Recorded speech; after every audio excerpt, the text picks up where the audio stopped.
Welcome to Royal Table Talk. My name is Toyia, Conway, Hampton, and I'm your host. And today we have an amazing guest here who's going to share her experience, strength, and hope. And she's going to support us as we talk about real, candid conversations.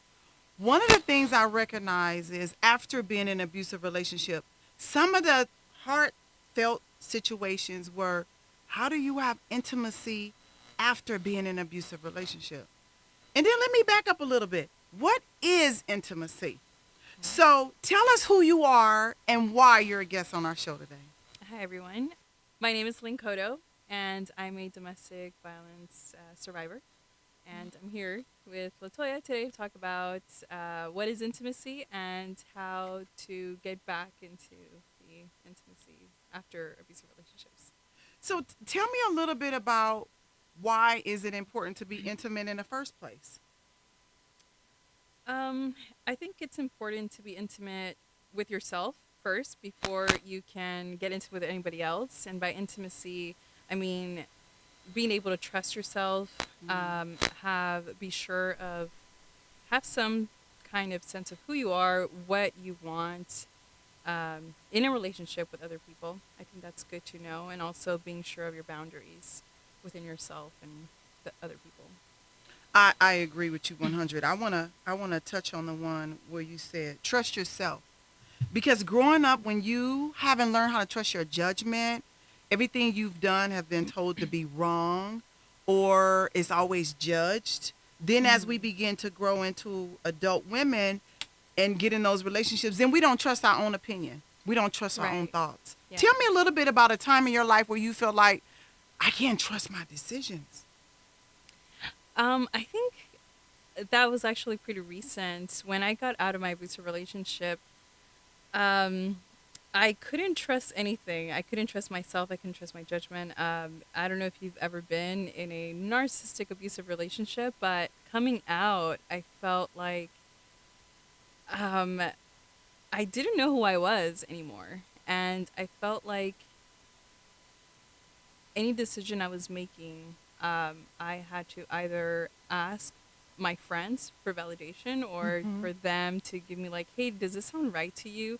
It was a time in my life where I felt really confused, and that was right after that relationship. Hmm. Absolutely. There was a time in my life where I used my father as my sounding board. And when I had challenges and situations, I would go to my dad. So moving from my parents' house at 16 to my Hmm. own apartment around the corner from my dad to being a teenage mom, I was off and running. So I had to make really big decisions really early on. Hmm. So because I had to take care of my mom and make sure she took care of this, that, and the other. And so I was pretty strong in my decision making when I was younger.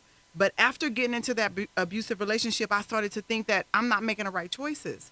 And then I had Hmm. to really ask for permission to think for myself. And it's Yeah. like when I wanted something, it was like I would look at him to get the answer. Hmm. When the truth of it is I was the wind beneath his wing, and I never knew that. So for me, it was my dad when I first got out and out of that relationship until I outgrew him, because I recognized the more I Mm. got healthier, the more I recognized how unhealthy my father was. So then I started leading him. So definitely there was a time in my life where, oh my God, I couldn't trust my decisions. Yeah. Yeah. I definitely relate to that. Tell me how. um, by not being able to trust myself, like I said, I think when you're constantly being told that you're wrong, that's what I experienced in my last relationship. It's that I'm wrong, that I don't know anything, that I'm not smart enough, I'm not good enough. You start to change your thoughts of Yes. or your viewpoint of yourself, and you start to then those um, believe those thoughts of I'm not good enough, I'm not smart enough, I don't know what I'm talking about, I'm lost, I'm just here hopeless. And when you start thinking in that way, it's really hard to change that and start to believe. that you are smart enough, you are good enough, and um, that's how I can relate. Or Sorry. worthy. I agree with you. Hmm. Growing up, because I suffered from being dyslexic, and Hmm. then I wasn't able to read or spell till I was 29. And so I struggled through school. And I remember my stepfather would always, call me dumb or dum dum or, and so my mother kind of adopted that language from him. Hmm. And so I never could understand that I can be a smart, intelligent woman because it was fed to me from a young child that, my opinions didn't matter until I had to take care of my mom. Then I had to just get up and make it happen. But when you're constantly telling your children or the people around you stupid, dumb, all those things, what you're doing is Yes. you're planting seeds, Yes. right? Hmm. And if it comes from your parents, oh my God, That becomes your reality. it is. It's Hmm. your everything. And so Hmm. that's what I got. That's what I got from my mother all the time. You dumb, you stupid, you look like your dad. But baby, let me Yeah. tell you, when I found my voice, I still make mistakes. I still suffer from dyslexic. However, I'm still able to see some things. And now today, I begin to trust my opinions, my thoughts, and all those things. So it helps me with to have an intimate relationship. What about you? That's a good question. I think I definitely had to spend a lot of time alone, and it Mm. could be different for everybody else. But for me, I had to spend time alone and really reflect back on my life, my childhood. Why do I feel like I'm not good enough? It was my past relationship had to do some had to do some with it, but I also believe that it comes from my childhood. My caregivers who would always they weren't the best role models, um, and so taking time being alone and really figuring out who I am, what do I want, what brings me happiness. I think the more I got connected to myself, the the more I started to create this trust, and I started trusting my own judgment. I love it. Hmm. And what I love about your answer is the two things: safety and connection. Yeah. So when we become connected with ourselves through reflecting, strengths, building concerns that we may have with ourselves and our behaviors, when we begin to build on that, we get that connection with ourselves. We begin to trust ourselves. And once you feel safe, the walls start falling down, and then you get to heal and develop and become that better version of yourself, right? And that is the number one step to healthy intimacy after an abusive relationship. Hmm. Tell me, what about boundaries? Where were you heading? You don't have to answer my question because you have your own answer. Tell me what boundaries mean to you. And now that you've been able to find your voice and using boundaries, where are they? Where Okay, do they so stand?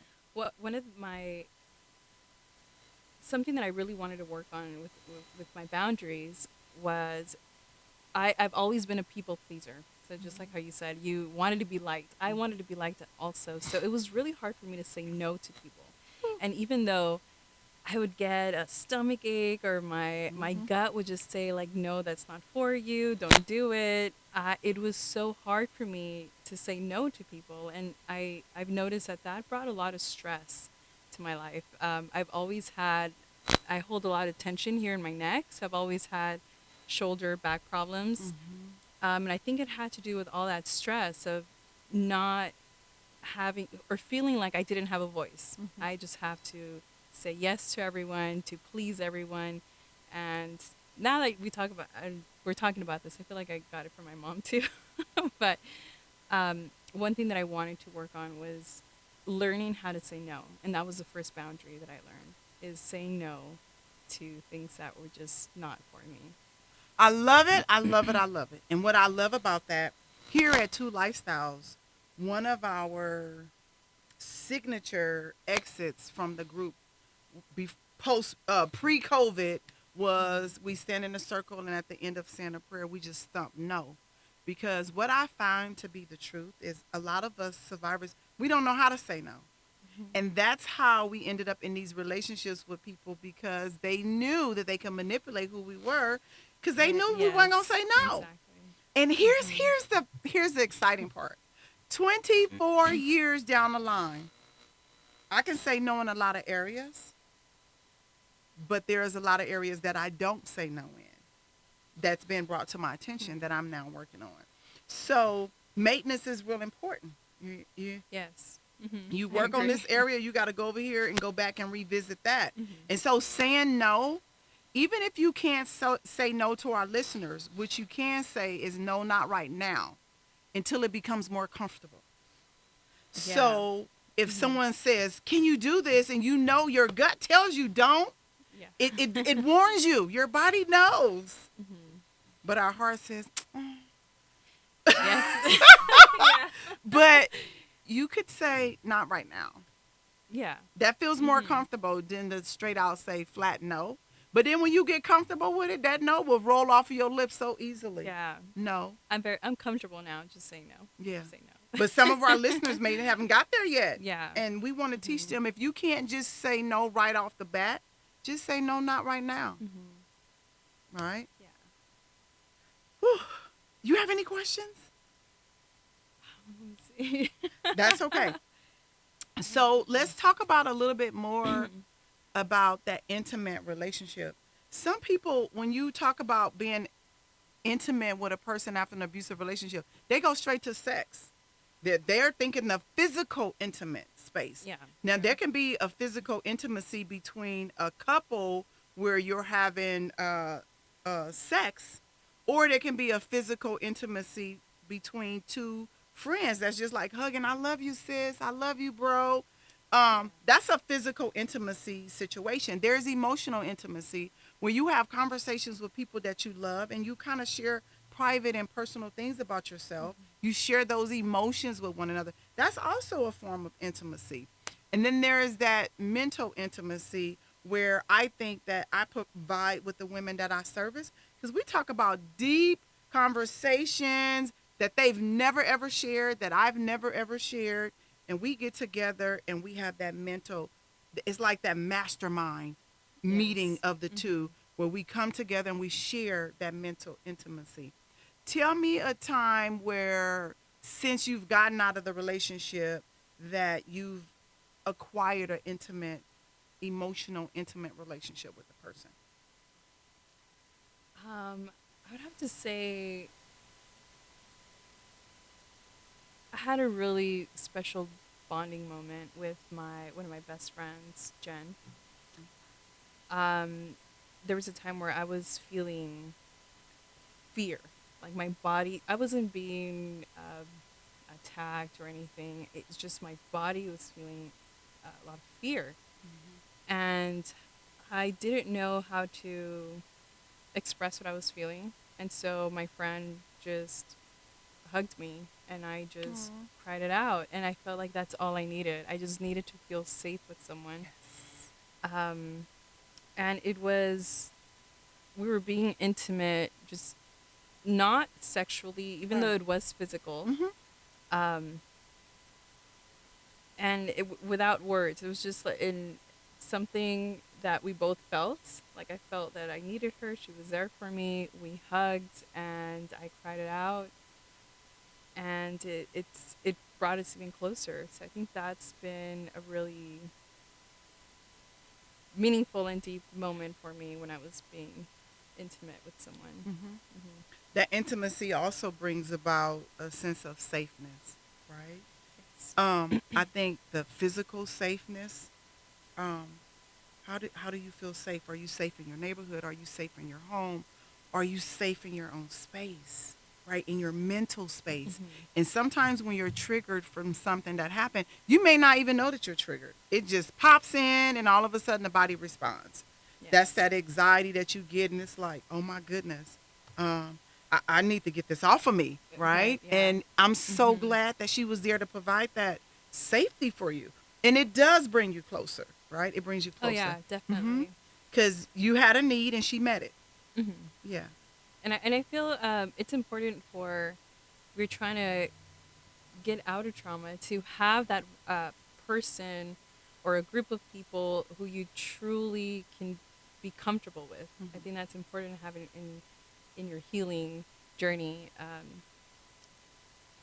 because safety and feeling like someone is there even just to listen to you, it's a good milestone to have, To feel heard. to feel heard.